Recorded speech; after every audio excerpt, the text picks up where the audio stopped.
I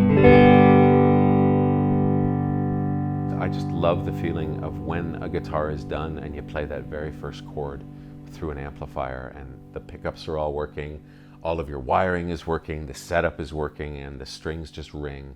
There's something, it kind of makes you feel a little godlike in the fact that you've created something.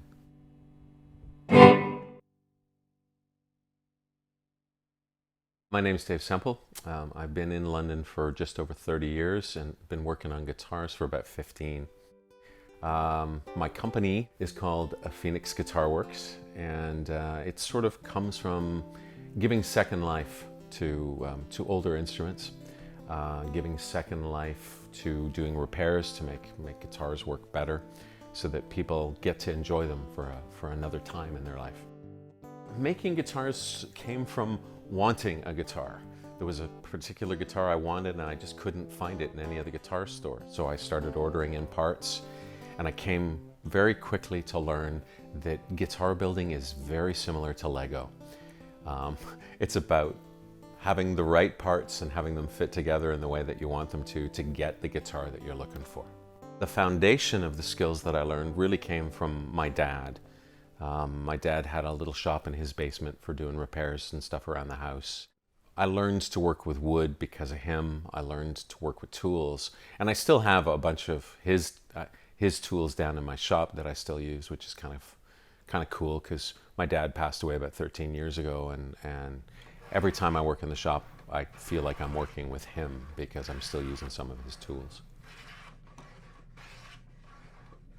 Phoenix Guitar Works is really about three different things: doing custom builds for clients, and then there's the refurbishing of guitars, where I take old beater guitars and turn them into something a little bit better than what they once were.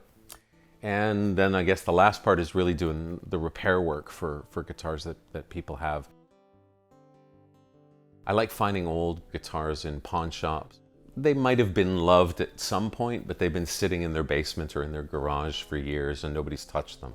I like picking up those and then stripping them all down, taking them all apart, finding out what still works on them, upgrading certain parts. Mostly it's about finding a new finish for the body and sometimes for the neck, and seeing what kind of cool things I can come up with.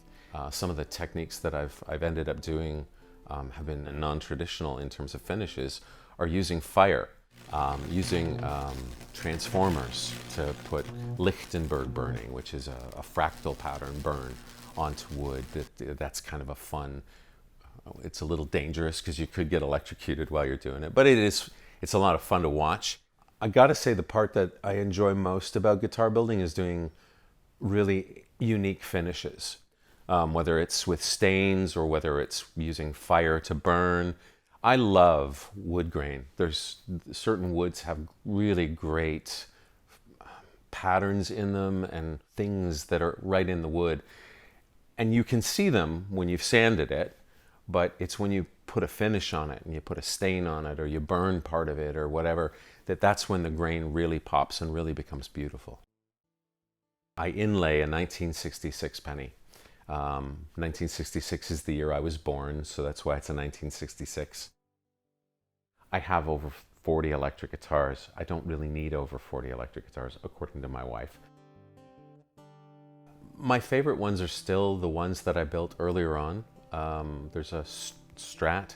It's a mahogany body Strat with a maple neck, and a Telecaster that is a mahogany body. There's a guitar out there that I call the Phoenix Neo, which is my own body design. It's a little bit more ergonomic than most guitar bodies are.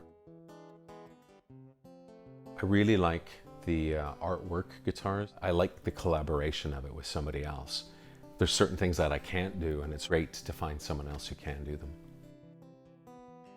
I like seeing that look on a person's face when you have done the job that they've asked you to do and you've done it really well, and that guitar plays better than it has before. Then I feel like, okay, this has been my reward. I feel like I have to charge something so that people take me seriously, but most of the time I'm doing the work because it's fun to do and I really like doing it. Guitar making has taught me a lot about myself. It's taught me a lot about patience. and taking the time to know when to walk away from something. And emotions can get in the way even when you are doing something like guitar building. When you get frustrated, it's not going to go as well as if you are in a really good headspace. And the only way to really get rid of that bad headspace is to be able to walk away from it. So yeah, walk away when you need to, but never give it up. Always come back to it. I think anybody can do anything that they set their minds to. And I guess I'm just a little bit of an example of that. I think if you want something bad enough, you learn the skills that you need in order to achieve it. I'm a singer-songwriter. I have a recording studio up in my third floor in my attic. I write novels, I write poetry, I teach creative writing in high school. And a lot of that creativity, I get inspired by my students a lot. They give me ideas of things that I want to write. So there's that. I do theater as well. I've been involved in the London theater scene for the last 30 years. A lot of the things that I dabble in are things that are about making something from nothing. And I think that's really the passion that I have, is for creating things, whether it's guitars or stories or poems or songs from the air, where there wasn't those things before, now there are. My guitar, it isn't old, it isn't new. Bought it off some guy I hardly knew. Had to fix it up so it would play.